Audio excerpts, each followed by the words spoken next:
Hi, I'm Jamie, and I've had lots of requests for a heart basket tutorial. So today, that's what we're going to go through. I'm going to answer some of my most frequently asked questions, how to begin wrapping the basket, how to attach more pieces of fabric, also how to cut the fabric.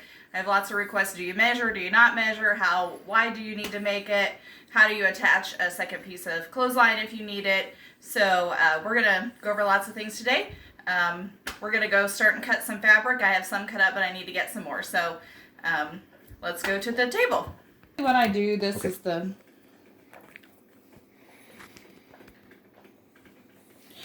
Okay, so this is the width of the fabric, and I cut the selvage edge off just because I wanted to keep it so I could try to find this pretty red fabric with the gold dots on it. And I just usually fold it up like this. I don't even iron it or manage to get the wrinkles out or anything. I do just come over here and clean up this edge a little bit. And then like here, I'm not going to worry about that. I'll just chop that up as I go along. And there's no scientific method to this. For this size of basket, I don't need too many of those strips, so 2's probably good. This, as most of you who have been watching my heart baskets know, that I put this little tag at the end. So what I do is just come over here and try to get a good strip where I have a full heart. I'll do another one of those. And this is fabric I got at Walmart years ago, and it's not available anymore, so I haven't been incorporating that in the baskets too much and just trying to save those hearts for my little end tags. So I'm gonna cut up some more pieces here. This is some cute Be My Valentine fabric I just got yesterday in the mail.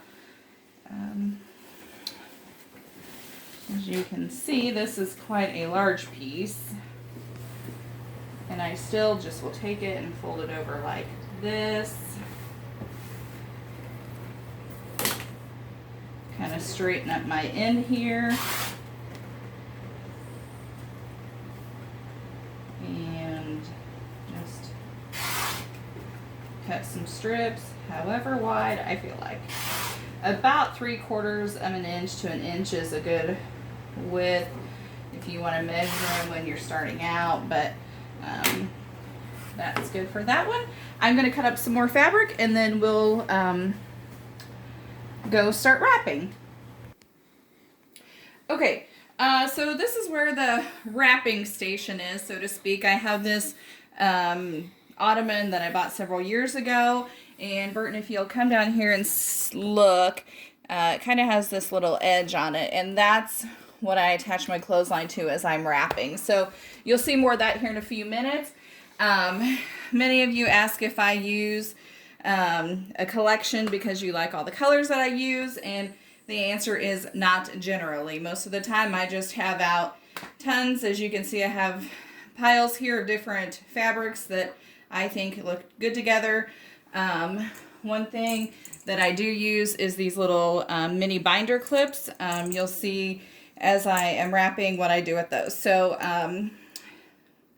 we're going to pause the video. I'm going to sit in. So here I've got just, I actually cut my clothesline in half. This is about 36 feet of clothesline, but I wanted to show you guys how I attach it. So I just randomly chopped it up. I do try to find a little bit wider piece for my beginning, and I just chop off the end there. And depending on if I'm doing round baskets or large baskets, oval baskets, whatever, I try to adjust my length. If I'm going to do a small basket, I would probably only do my middle piece this much so that it's not a big gob of pink in the middle. And then I cut random pieces. So what I do is, I'm actually going to start with what was the end. Actually, there isn't an end of that one. So, okay. So this is a Hyper Tough clothesline that you can purchase at Walmart, in stores only. It's a cotton outer, a poly core, and I just take this and I kind of put it here on a diagonal, and I kind of fold it over and just tuck and wrap.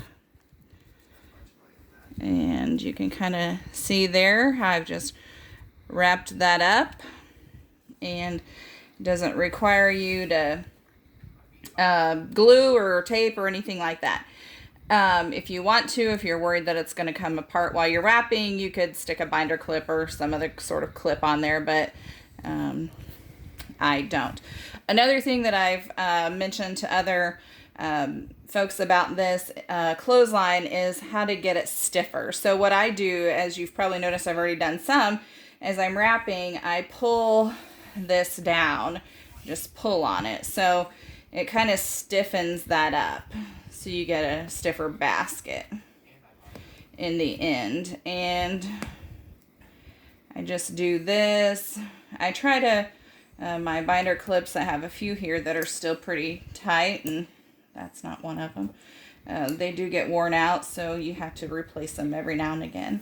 So I clip them on like this. I kind of fold this end over, clip it on like this, and then I wrap like this, and then I clip, and then I pull tight at the end of that.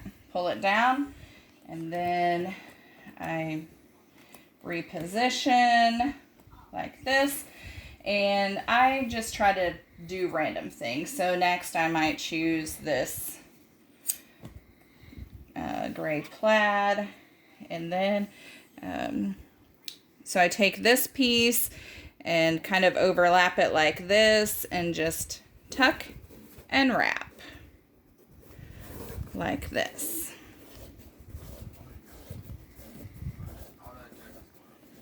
So I'll do one more before I pause the video and finish wrapping until I can attach the two halves, and then I'll come back and show you how I do that. So let's use this kind of cream and gold glittery fabric. And once again, your right sides face you, and you just take, leave a little tail here, tuck this one under. I kind of fold it in there like that, and just tuck and wrap like this. So this is, I do the entire length of my basket generally, unless I'm making a large tote that's 200 feet or more, or a rug, and then I'll wrap 100 feet at a time, and then attach it, go connect the two halves, and then come back and finish wrapping the rest of the 100 feet. So we're going to pause the video, and I'll wrap, and we'll be back in a bit.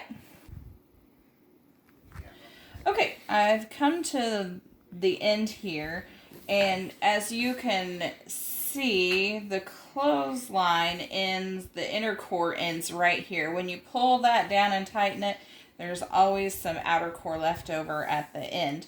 So what I do when I'm going to attach another piece is, my clothesline is ending here. I'm just going to come down and chop that right below there. And I've got to wrap this now.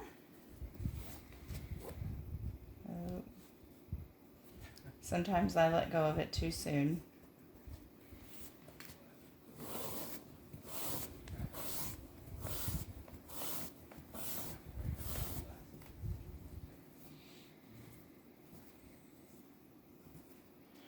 So I didn't use very good color for you to see, but so here's where my fabric ends. I'm going to take this piece and just kind of pull up and down on it that I'm going to attach.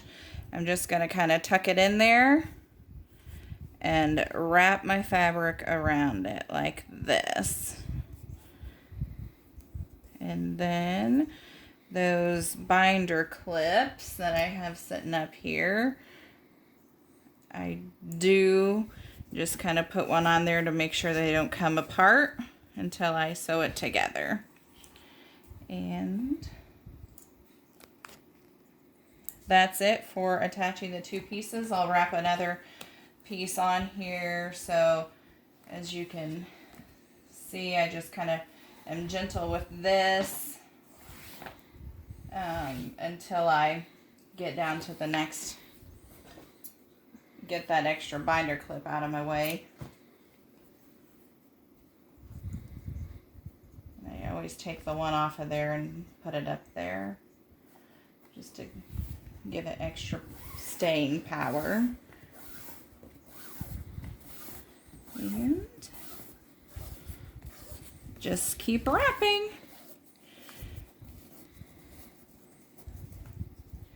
And generally, I don't cut my frayed. Those last two fabrics didn't fray hardly at all. Some fabrics fray more than others, but unless it's really bad, I don't cut them off as I'm going along. Sometimes I use little embroidery scissors when I'm done and trim the edges after I've stitched it together. And we'll be back for sewing. Here at the end of my 36 feet, so my clothesline inner core ends here. I'm just going to chop it right there. I've got my heart fabric here so that I can put my little tail on there. And it's kind of thin, so I don't wrap it as, the strip is thin, so I don't wrap it at as much of an angle.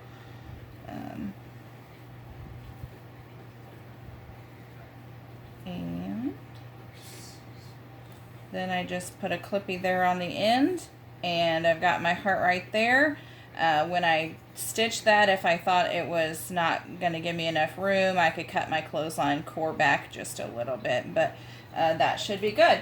I'm going to end this video and start a new video for the sewing of the heart-shaped basket. So stay tuned for the next video.